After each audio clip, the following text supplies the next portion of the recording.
Okay, let us begin with this question, जिसमें ये matrix पे बेस्ड है, कॉलम 1 एंड कॉलम 2, और इसका कंसेप्ट है एक्चुअली अगेन फ्लोटेशन।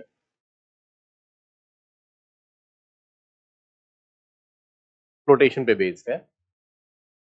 देखिए, इसमें कहा गया एक वुडन ब्लॉक है जो सील्ड कंटेनर में है and is kept in a lift, और जी 25% of the block is above the water.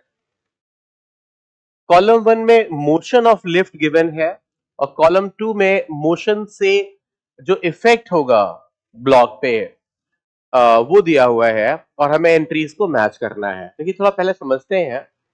अगर ये मान लीजिए ब्लॉक है हमारे पास और ये है पानी का सरफेस, ओके, तो मैं मान लेता हूं कि पूरे ब्लॉक का वॉल्यूम v है और डूबे पार्ट का वॉल्यूम v डैश, और इस एनवायरनमेंट में यहां पर जो इफेक्टिव ग्रेविटी है वो g इफेक्टिव मैंने ले ली इस तरह, ओके।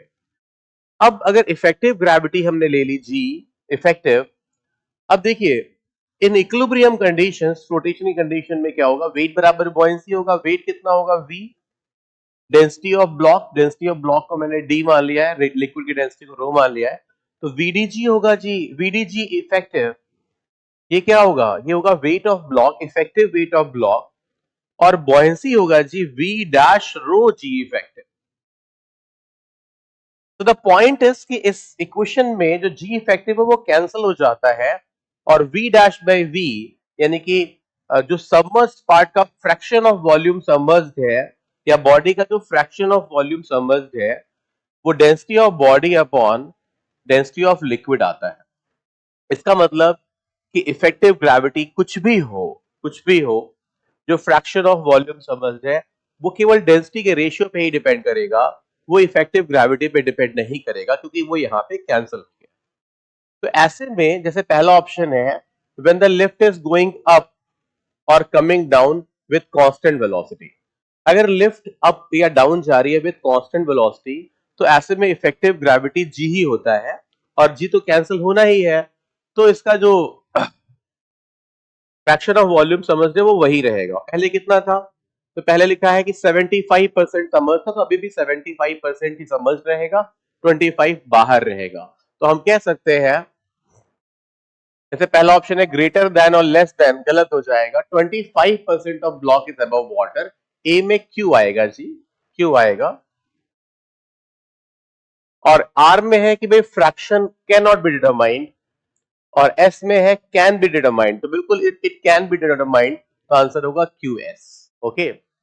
इसके बाद देखिए, जब ऊपर की तरफ एक्सेलरेट कर रही है, जब लिफ्ट ऊपर एक्सेलरेट कर रही है तो इफेक्टिव ग्रेविटी जी से बढ़ जाता है, जी प्लस कंटेनर का या लिफ्ट का एक्सेलरेशन हो जाता है। बट कोई चिंता की बात नहीं है, यहाँ भी जी प्लस ए हो जाएगा और यहाँ पे भी जी प्लस ए हो जाएगा। यहाँ पे ए हम मान सकते हैं, लिफ्ट का एक्सेलरेशन, दोनों कैंसिल हो जाएंगे और ऑप्शन फिर भी वही रहेंगे, तो इसका भी आंसर वही रहेगा, क्यू और एस। लिफ्ट एक्सेलरेट डाउन कर रही हो तो भी वही बात है, बस जी इफेक्टिव ग्रेविटी जी माइनस ए होगी और वो भी कैंसिल हो जाएगी, तो ये भी क्यू एस आएगा। और अब देखिए, अगर हम एयर प्रेशर को इंक्रीज कर दें, तो देखिए यहां पे हम देख रहे हैं कि अगर प्रेशर को इंक्रीज कर दिया जाए, एयर प्रेशर को इंक्रीज कर दिया जाए, तो एयर प्रेशर को इंक्रीज करने से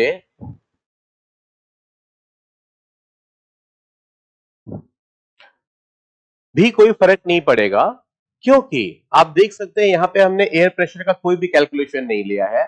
अगर प्रेशर पी नॉट हो, इसको बढ़ा दिया जाए, घटा दिया जाए, बट इस इक्वेशन को इससे कोई फर्क नहीं पड़ रहा है, ओके। जो प्रेशर का डिफरेंस है, अगर हम यहाँ पे प्रेशर बढ़ाते हैं तो बॉयंसी इस प्रेशर पे नहीं डिपेंड करती, बट बल्कि इस डिफरेंस पे डिपेंड करती है। और जो प्रेशर डिफरेंस है वो तो सेम ही रहेगा। अगर प्रेशर बढ़ भी जाएगा तो प्रेशर डिफरेंस तो एच रो जी ही रहता है, तो उसमें कोई परिवर्तन नहीं आ रहा है। इसलिए हम कह सकते हैं एयर प्रेशर बढ़ाने से भी कोई आंसर नहीं आएगा, तो सभी के आंसर क्यूएस होंगे और सही ऑप्शन है यहाँ पे डी। डी सही आंसर है, सारे options A B C D के आंसर्स क्यूएस ही होंगे।